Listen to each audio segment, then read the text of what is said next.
There are so many cultures and people of many diverse and beautiful backgrounds that carry so much history that is passed down from one generation to the next. And although traditions from one culture is carried with pride, others might find them strange, but that's just because they haven't had the chance to get to know it yet, or at least the time and space to. Hello, my name is Jessa, and I would like to show you some cool stuff. Together, let's look at the top 10 bizarre traditions that make you question everything. Number 10, boot tossing. If you were raised in a specific cultural household, you know that when your mom picks up her slipper, you should probably run.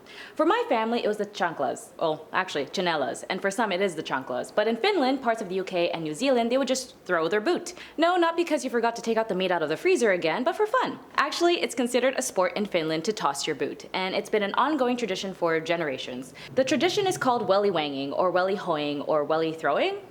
The goal of the sport is to throw the Wellington boot as far as possible. Originating in the West Country of England in the 1970s, this became a rapid and popular activity in the local village festivals. The first world record was thrown to be recognized by Guinness World Records, and it was 52.73 meters, and it was set by Tony Rogers in the UK. As for my mom throwing slippers, I think she might have beaten Tony's record. Number 9, Groundhog Day. If you live in the US or Canada, this may actually seem pretty normal, but to other cultures, probably very confusing. The fact that we dictate on whether or not we have a long winter, all solely if a groundhog sees his shadow, is a very fascinating tradition to say the least. For those who aren't familiar, the American tradition of Groundhog Day starts on February 2nd, hence the day Groundhog Day. The tradition sets the assumption that if the groundhog emerges from hibernation and sees its shadow, America will have 6 more weeks of winter. If not, then spring is around the corner.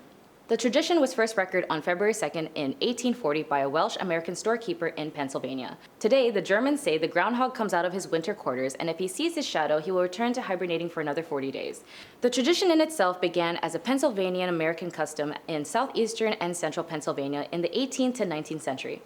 Instead of Groundhog Day, it was actually a badger or a sacred bear. And as for Canada, the tradition started in 1956. For the Americans, the groundhog's name is actually Puxutawny, and for Canada, the groundhog's name is Willie. We artin, Willie. Number 8, Krampus. The best way to spread Christmas cheer is singing loud for all to hear. As we know with the holidays, it's always filled with warm cinnamon-scented candles, marshmallows by the fire, fuzzy socks, Mariah Carey's trillion stream of All I Want for Christmas Is You, and of course our beloved Krampus. I mean Santa. Unless you've been bad, then you'll probably see Krampus. This hideous beast is part of an alpine folklore as he accompanies St. Nicholas on his travels around places such as Austria, Romania, and the Czech Republic. His role is punishing naughty children who don't deserve gifts. With a goat's head, covered head to toe in black and brown fur, cloven hooves, and his long tongues lolling out, the Night of Krampus appears the night before Santa Claus arrives, just to get rid of the naughty children first before the good ones get their treats. So just be good, y'all, or else you'll get something a little bit more scary than a sock full of coal. Number 7, break the glass. Now, when you get married, usually the reception has a lovely formal dinner and guests dressed to the nines, but in Germany, it's a custom called Polterabend. That has been a cultural tradition for years. An informal party of friends and family of soon-to-be wed couples gather around to break and smash porcelain-like items such as dinner plates, flower vase, glass, and so much more. The reason being is so that the couple should then clear up the broken things together. The tradition is said to bring good luck to new marriages as it signifies the importance as new couples to work hard together in unity no matter what, which is an important part of any marriage. As well as violently breaking glass by friends and family is also a way to chase away evil spirits from the event. The tradition probably stems from pre-Christian times as poltern means making a lot of noise and abend means evening. So make a lot of noise this evening for the night before the wedding. Do you have any wedding customs or traditions in your culture that nobody knows about? Be sure to mention them in the comments. Number 6, bullet ants. According to the Satir Mawe tribe from the Amazon rainforest, a boy does not become a man unless he can withstand the sting of a swarm of bullet ants. In their tribe, they intentionally use the bullet ant stings as part of their initiation rites to become a warrior. This ant has been known as one of the most painful stings among all insects. Some even say its sting is just as excruciating as being shot by an actual bullet. Pain experts like Coyote Peterson notes the pain as excruciating, unbearable, and the venom heating up as well as it swells on impact. The ants are first rendered unconscious by submerging them into a natural sedative, and then hundreds of them are woven into a glove made out of leaves, resembling a large oven mitt. The stingers are faced inward, so that when the hand is inserted, the ants just simply sting. The initiation starts as soon as the ants regain consciousness, as the boys stick their hands into the glove full of bullet ants while they dance. The initiation goes up to 5 full minutes. When this is complete, the boy's hand and part of his arms will be fully paralyzed due to the ant's venom.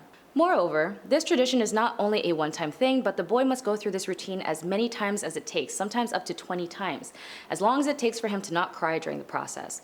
The day he can endure the torture without shedding a single tear is the day he becomes a man. Number 5, Yukon hair contest. I don't know if you can see, but I got a lot of hair. And in Yukon, Canada, they actually have a tradition in celebration that involves freezing your hair. It basically started out as a contest, but it turns into a yearly tradition. Each February at the Takini hot pools, all the participants dunk their head in hot water of the pools and then expose their wet hair in the freezing cold air temperature. Temperatures that can reach up to minus 30 degrees. In that time, they must create frosty hairdos by shaping their hair before it's fully frozen solid. To be fair, the prize is $2,000, and if you're in the Nordic hot springs, you might as well just give it a try. Again, this tradition is actually fairly new and not like a centuries-old event. It started back in 2011 at the Takini hot springs, and as soon as their event went viral, they decided to keep it as one of their own traditions since it's only unique to one of the 3 territories, Yukon, Canada. Number 4, burial of the sardine. In Christian tradition, the day before Lent, the end of Ash Wednesday, it is an annual tradition to put the past behind oneself by burying a sardine. Yes. Or so it says by party-loving Spaniards who literally make a song and a dance out of this zany custom. In this closing ceremony where the carnival goers bid a fond farewell with the burial of sardines or the chicharo fish, which symbolizes saying goodbye to the harsh winter months and facing the future with hope and optimism. El Entierro de la Sardina makes its way along the banks of the rivers Manzanares to bury the fish. By the Fuente de los Pajaritos, or Fountains of Birds, situated in the Casa de Campo.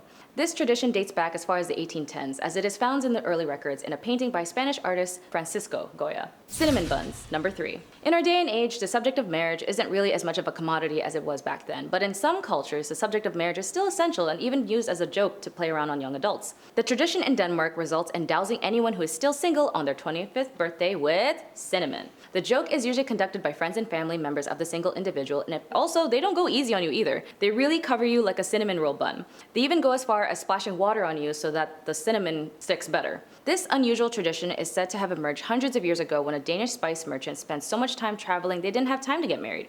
So today, the joke is played out in good fun.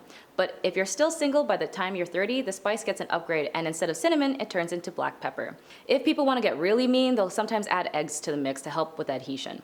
Contrary to what the action suggests, no one is being judged for being single at 25. After all, the average age of getting married now is up to 30 and up. Rather than a punishment, it's more of a prank. Number 2, La Tomatina, Spain. Ever had a food fight in high school? Well, I don't know if they still do that anymore, but in Spain, tossing tomatoes is one of their biggest events in the world. Called La Tomatina, this event consists of throwing ripe tomatoes at one another. It's not quite known how it came to be, but there are many theories surrounding it. One of the most popular is that during the parade of Gigantes y Cabezudos, which are processional giants and costume figures in European folklore, all stretching back from 1945, those who weren't included in the event would start a brawl in the main square using tomatoes from local vegetable stands as weapons. Regardless, this annual event is held in Buns, Spain on the last Wednesday of August, and quite literally consists of people throwing tomatoes at each other for fun. So I wonder who's gonna clean it up. If you know, let me know in the comments. Number 1, New Year, new underwear. Every culture, there is a way of celebrating the new year. In my family, it's shaking a metal pan full of coins in order to invite money into the house into the new year, eating boiled eggs, grapes, and of course drinking champagne. In South American countries such as Mexico, Bolivia, and Brazil, your fortunes for the year ahead are all decided by your underwear. Those who want to find love will wear red underwear for New Year's, and those who want money should opt for yellow, which brings in wealth and good luck. If you're just after a little bit of peace for the new year, I would suggest white underwear as well. That will do the trick nicely. Although the origins of the tradition is unknown, and sometimes you'd wear the underwear inside out after midnight, but then you'd flip them over for the new year, who knows? It may seem bizarre to you, but c'est la vie. Did you find anything interesting about these traditions, and do you have any cultural traditions that not many people know about? Be sure to let me know in the comments, as I'd love to read them. My name is Jessa. Be sure to like and subscribe, and I'll see your beautiful faces in the next one. Bye-bye!